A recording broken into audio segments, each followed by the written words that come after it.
Cher public, nous vous invitons à prendre place confortablement et à fermer la sonnerie de votre téléphone cellulaire. En cas d'incident, veuillez repérer les sorties de secours les plus près de vous. Bon divertissement. 1, 2, 1, 2. OK, c'est bon, on peut y aller. Sophie Durocher. Elle met en scène les arts, la culture et la société. Une représentation pas comme les autres. Sophie Durocher.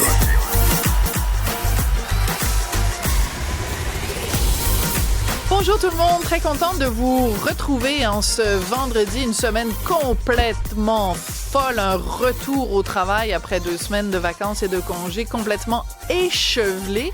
Donc, je vous avouerai que je suis contente que la semaine finisse, mais qu'elle finisse en beauté parce que je reçois pas n'importe qui. D'abord, un petit peu plus tard dans l'émission, je vais recevoir Fabienne Larouche, la femme de la semaine, parce que beaucoup d'action dans la cour de la productrice Fabienne Larouche. Puis ça va être un petit peu plus tard dans l'émission. On va aussi parler à l'humoriste Patrick Groux, une 29 millième émission de rénovation. À un moment donné, il y en a 28 999. Patrick Groux, il décide d'en rajouter une autre. Ça change les idées. On aime ça, voir les maisons du monde. Oui, ben en fait, moi, ce que j'aime, c'est le processus. Oui. Tu sais, de dire... la maison est tout croche. Comment on peut l'arranger pour qu'elle soit moins tout croche? Puis des fois, ça te donne des idées pour tes émissions. C'est l'évolution de méchants maison. Changements.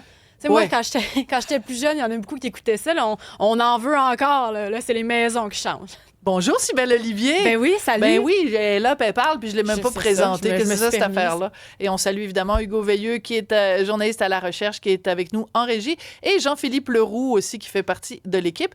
Donc, de la grosse visite, grande visite aujourd'hui, parce que, ben, vous l'aurez reconnu, elle est à ma droite. Taylor Swift. Bonjour Taylor, comment ça va? Salut Sophie, ça va bien toi? Ben, moi, ça va très bien. Très contente de me faire tutoyer par Taylor Swift. En fait, ton vrai nom, c'est Jimmy Moore. Exact. Et tu es personnificateur.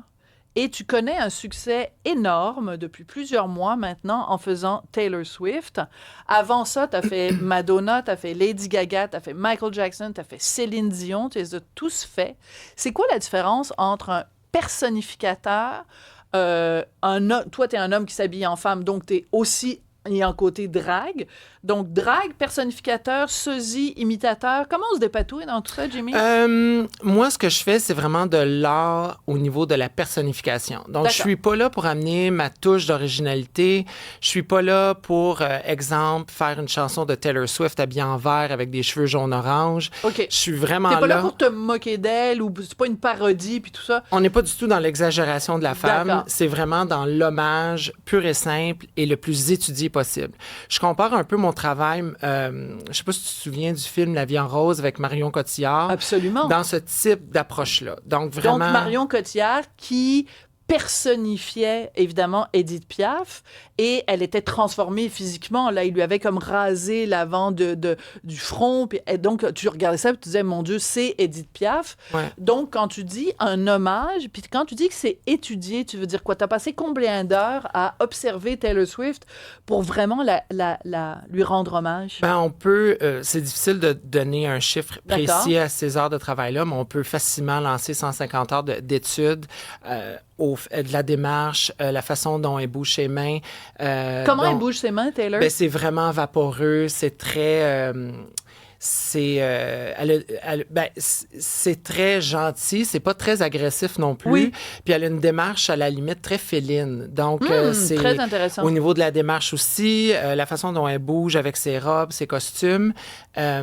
C'est important que les gens à la maison sachent que mon spectacle de Taylor Swift dure 3 heures. Oui, alors c'est absolument hallucinant parce que non seulement ça dure 3 heures, mais il y a plein de monde avec toi sur scène. Il y a des musiciens, il y a des danseurs, puis tout ça, c'est un gros show. C'est un gros spectacle avec, je dirais, à peu près une vingtaine de changements de costumes.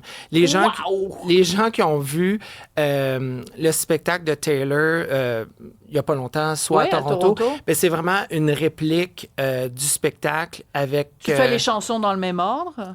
Non, je change un petit peu, D'accord. mais c'est du lip-sync. Tu chantes sur du Taylor Swift. Exact. Et pourquoi les gens capotent autant? Parce que là, tu pars en tournée, c'est pour ça qu'on te reçoit aujourd'hui. 1er février, tu vas être au Capitole de Québec. Le 15 février, au Studio TD de Montréal. Après, tu vas à Gatineau, Sherbrooke. Bref, tu fais la tournée de la province. Mais les spectacles que tu as déjà présentés jusqu'ici, il y a des collègues à moi dans l'équipe qui sont des Swifties, qui sont allés à Toronto et qui te connaissent et qui disent que c'est le délire. Les gens, ils capotent pendant ton spectacle. Pourquoi, Jimmy? C'est... premièrement, Taylor Swift, c'est une artiste qui apporte beaucoup, beaucoup de joie à son public. C'est une personne, je pense, bienveillante, en tout cas, avec les valeurs qu'elle communique, avec la façon dont elle se porte elle-même avec les gens, toujours gentille. On n'a jamais vu aucune mesquinerie de sa part vis-à-vis des fans. Et puis, les fans de Taylor Swift, qu'on appelle les Swifties, c'est vraiment une communauté. Donc, c'est des gens qui se soutiennent, qui aiment la musique de Taylor et qui sont vraiment dans le pur plaisir de la musique. Puis c'est mais magique. c'est pas Taylor Swift qui vont voir, c'est toi. Donc, qu'est-ce qui fait que toi, chantant quand même, c'est du lip-sync, donc c'est vraiment... Donc, qu'est-ce qui fait que pendant 3 heures, ils décrochent pas puis ils y croient vraiment? Bien, c'est ça un peu la beauté de mon art, c'est que il faut être là pour l'expérimenter. Donc, les gens qui vont me voir comme ça, vite, vont dire, bon, oui, il y a le look de Taylor Swift, mais c'est un gars maquillé en fille, whatever. On pourrait réduire ça rapidement. Là. Oui, parce qu'il y a des gens qui nous regardent à la télé, il y a évidemment des gens qui nous regardent sur le web aussi, mais je veux décrire pour tout le monde, pour nos auditeurs, tu es arrivé donc avec des talons hauts, des barésilles, un costume très proche du corps, avec vraiment de la paillette, là, c'est Miss Paillette, et une belle perruque blonde, un maquillage extrêmement élaboré. Est-ce que c'est ta vraie couleur d'yeux ou tu portes des verres de contact teintés? Ah, petite coquine! Voilà, donc tu fais tout pour ressembler, évidemment, à Taylor Swift, tout en sachant que, bon, t'es un homme à la base. Exact. Est-ce que c'est correct que je dise que t'es un homme? Parce moi, mon nom, c'est Jimmy Moore. Ben non, c'est ça. C'est ça. Mais je te le dis parce qu'à un moment donné, j'avais écrit un article dans le Journal de Montréal, le Journal de Québec, sur les drag queens, et je parlais d'une drag queen, je veux même pas la nommer, parce que je vois pas pourquoi j'y ferais de la publicité, qui était hyper choquée, parce que j'ai dit que c'était un homme qui s'habillait en femme, et il, elle, peu importe, m'a répondu en disant, vous avez pas d'affaire à présumer de mon identité de genre. Hey, comment une chose? Une drag queen, c'est un homme qui s'habille en femme, c'est pas une femme qui s'habille en homme qui s'habille en femme. C'est pas une personne non-binaire qui s'habille en personne non-binaire. À un moment donné, il faut arrêter de niaiser, non? Ouais, c'est très, très vague maintenant, tout ça. Et puis moi-même, je me mets pas la petite orteille dans ce type de débat-là. OK, mais c'est correct que je dise que tu es un homme qui s'habille en femme. Moi, je suis un gars. Moi, je suis un homme. Le back de mon cover de livre, je suis un gars. Ton vrai visage. Moi, je suis très fier d'être l'homme que je suis et d'être un artiste qui fait de la personnification. Et c'est là... où tu me posais la question pourquoi les gens reviennent ou viennent à mes spectacles, c'est que c'est un art qui se vit sur place. Donc, les gens doivent venir à mon spectacle pour expérimenter, disons, le charme de la chose, parce que c'est après peut-être 15-20 minutes, là, il y a comme une magie qui s'empare de la salle et on oublie littéralement que je ne suis pas la vraie Taylor Swift. On a eu une multitude de journalistes qui sont venus puis qui ont été emballés et surtout surpris.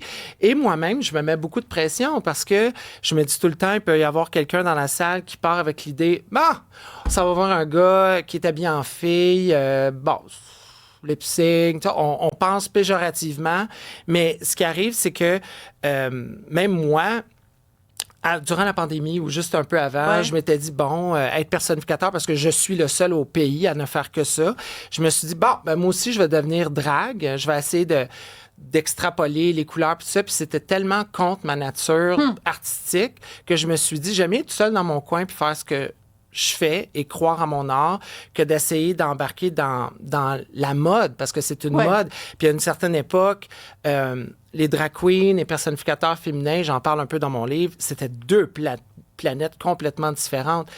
Donc, maintenant, c'est rendu une grande famille artistique, mettons, disons. Est-ce que tout le monde s'aime? Il n'y a pas de bitcherie, des fois, de temps en temps? Ça serait mentir de dire que tout le monde s'aime. C'est comme dans n'importe quel domaine. C'est pas tout le monde qui s'aime, là. Mais je veux dire, c'est une grande communauté qui pourrait être plus soudés encore, je pense. D'accord. Alors donc, il y a vraiment beaucoup de gens qui sont venus voir tes spectacles, des gens qui vont aussi continuer à aller voir tes spectacles. Quand tu fais, par exemple, Madonna ou quand tu fais Céline Dion, c'est correct, on comprend le principe. Quand tu fais un personnage comme Michael Jackson, est-ce que tu le referais encore aujourd'hui? Ou il serait un personnage trop controversé à personnifier aujourd'hui? Il a été très, très controversé dans les dernières années. Mais si j'ai des clients qui me le demandent pour des corporations ou des événements privés, je le fais parce qu'il faut que je gagne ma vie. Ouais. Et tu arrives à gagner ta vie en étant personnificateur? Oui, exactement. Oui? Il y a eu des périodes de vache maigre, là, comme dans n'importe quel domaine artistique. Je suis mariée, fait que j'ai mon mari qui m'aide souvent quand, mettons, il y a des périodes plus creuses, mais je ne vis que de mon art et j'en suis très, très fière, là, surtout après 6 Alors là, ans. tu as sorti, en novembre de l'année dernière, tu as sorti ce livre-là, Oui. donc Personnificateur. Et juste anecdote comme ça, hier soir, je suis allée voir le cabaret biodégradable où des comédiens lisent, comme Pierre-Luc Briand, lisent sur scène des autobiographies de vedettes québécoises. Est-ce que tu n'as pas peur? Tu sais, parce que quand même, écrire son autobiographie quand on s'appelle Jimmy Moore, je sais pas, t'as pas peur que des fois les gens disent ben, tu sais, dans le fond, t'es pas comme Jeannette Bertrand. Tu comprends ce que je veux dire? Ben justement, je ne suis pas Jeannette Bertrand et il y a autre chose que juste tout le temps les mêmes personnes qu'on voit partout. Mais pourquoi les gens devraient lire la biographie de Jimmy Moore? Parce que c'est... Qu'est-ce qu'il y a dans ton histoire ou dont les gens pourraient retenir une leçon, mettons? C'est une histoire de persévérance. Oui. Et c'est surtout ça que je veux inspirer à quiconque va lire mon livre et se donner la peine de l'ouvrir. C'est pour montrer que malgré les embûches et malgré les hauts, les bas, les grandes épreuves de vie, que si on a un projet qui nous tient à cœur et qu'on croit en ce qu'on fait, on peut vraiment réaliser ce qu'on veut. C'est surtout ça le message de mon livre. Parce que toi, tu as du front tout le tour de la tête, parce que tu m'as envoyé un courriel avant Noël en disant « Bonjour Sophie ». Bon, évidemment, tu commences en disant « J'adore ton émission ». Bon, déjà, on voit que c'est un homme de goût quand même. T'sais. Bien sûr, ben non, tellement. Déjà, j'aime ton émission, ça commence bien. Ce qui me plaît le plus chez toi, c'est ton intelligence. Bon, déjà, tu sais comment flatter le monde. Non, mais ce que je veux dire, c'est que tu as pris la peine de m'écrire. En disant, tu sais, parce que j'avais fait une entrevue avec Kathleen. Oui, ça m'a beaucoup touché. Oui. Et là, tu m'as interpellée en disant, ben regarde, reçois-moi, parce que je vais te parler, puis on va parler des dragues, puis on va parler de tout ça. Moi, j'apprécie les gens qui font ce genre de geste-là. Tu me sembles quelqu'un d'extrêmement déterminé, puis c'est peut-être un peu ça aussi le message que tu vas envoyer. Quand tu veux quelque chose, ben fais-le. Oui, c'est ça. S'il n'y a pas de porte qui s'offre à toi, ben fais ton cadre de porte, mets ta porte, puis rentre toi-même. Moi, c'est ce que j'ai fait. Puis mon spectacle de Taylor Swift, c'est après 25 ans de carrière, c'est la chose la plus extraordinaire qui me soit arrivée. Puis ça bat tous les projets que j'ai eus avec Madonna, Céline Dion, Lady Gaga, j'en ai eu plein, des belles opportunités. Mais ça dépasse toutes les attentes de mon imaginaire. Pourquoi? Parce que c'est simplement magique, l'expérience de ces spectacles-là. Ouais. Puis là, au Théâtre Capitole, ça va être ma 21e représentation, déjà. C'est énorme. C'est énorme. Et puis, moi-même, je suis très renversée parce que moi, j'ai une résidence au Cabaret Mado les samedis à 15h. En tout cas, tous mes spectacles se font à 15h les samedis. Puis à Taylor Swift, on a eu des files d'attente de 250 personnes là, qui faisaient le tour de la rue là, pour rentrer à mon spectacle. Fait que c'est vraiment merveilleux. Bon, ben écoute, je suis très contente d'avoir reçu Taylor Swift à mon émission. Et puis c'est drôle parce que tu sais, c'est tellement un phénomène mondial que tu as choisi le bon personnage à faire. Tu as choisi, tu as un bon sens du timing, comme on dit en chinois. Oui, bien, c'est circonstanciel parce que jamais j'aurais pensé produire un spectacle complet de Taylor Swift. Puis dès 2014, je la faisais en spectacle, mais ça n'avait pas la portée que ça avait là. Puis je me rappelle, le 23 juin 2023, quand j'ai fait mon premier show, le 3 juin, pardon, j'ai dit à mon mari, bon, s'il n'y a personne, on verra, mais je fais vraiment ce projet-là pour moi. Puis là, finalement, ça a explosé. On a une petite question, Sophie, juste en terminant. Jimmy Moore, il y a quelqu'un qui nous demande par rapport aux droits d'auteur, comment ça fonctionne, puisque vous vous promenez, c'est ça, vous faites des spectacles. Est-ce que pouvez juste nous expliquer rapidement Ben, je paie mes comment droits à vous en la sortez? SOCAN, comme tout, OK. comme toutes les ouais. les institutions musicales. Oui, fait que ça, c'est... Pour l'utilisation de la musique. Exactement. Voilà, donc Puis- tu fais les choses dans les règles parce Dans que les tu n'as règles. pas vraiment envie que Taylor Swift se plaigne. Donc, de toute façon, parce que c'est important que les gens le sachent, quand on fait un spectacle au Québec, quand on se produit sur une scène, puis qu'on utilise, que ce soit une chanson de Jean-Pierre Ferland ou Bruce Springsteen, on doit en effet payer Ouais. des droits. Donc, tu payes les droits Absolument. quand tu l'utilises. Mais Ouais. je pense que la question de l'auditeur ou de l'auditrice, c'était plus, est-ce que tu as demandé, est-ce que tu es obligé de demander la permission à l'entourage de Taylor Swift pour faire un spectacle hommage? Non, pas vraiment, parce que comme toutes les chanteuses, je veux dire, si, exemple, je donne un exemple, si Céline Dion s'insurgerait de Ben dire oui. les drag queens arrêtez de faire ma musique, ben là, ça sera pas bien Ouais, comme je pense que ce répercussion. serait pas bien vu. Ce serait pas bien vu, en effet. Jimmy Moore, merci. Donc, ça commence le 1er février au Capitole de Québec, puis bon, après ça, en tournée un petit peu partout dans la province. Et si les gens veulent se procurer des billets pour mes spectacles, allez sur le jimmymore.ca, section spectacle. Merci. Ah, je sais, elle est bonne en marketing, hein, J'aurais Taylor? voulu qu'on se laisse avec une petite Shake it off, shake it off. Y a-t-il une toune en particulier qui revient tout le temps ou qui est vraiment que les gens Celle qui fait vraiment lever la capotent, salle, là. là. Cruel Summer, OK. Shake It Off, c'est Ouais, sûr. c'est Ouais, vraiment. Ben, on peut-tu le faire? Regarde, lève-toi. Shake it off. Lève-toi. On va juste... Moi, Faut je vais qu'on me se faire lève? aller le... Ben, je vais me faire aller le Ah, popotin. Jean-Philippe, Hey, il est plus Un grand petit que moi. shake it off. Hey, wow, hein? Ah ouais, donc. Elle est tellement grande. Ouais, on y va-tu, Jean-Philippe? Non? On Ben, l'a la pas? toune, on y va freestyle. On l'a pas? On l'a pas? Ah, bon, ben, tu l'as? On l'a ou on l'a pas? On l'a pas. Bon, ben, peux-tu la chanter quand même? Ah, même mon si on Dieu, a non, pas... non, non, je veux non, pas, tu non. veux pas? OK, mais on va juste se faire aller le popotin comme ça. OK. Sur du Taylor Swift, comme ça, dans notre tête, on chante. Hey, merci beaucoup, Jimmy Moore. Merci.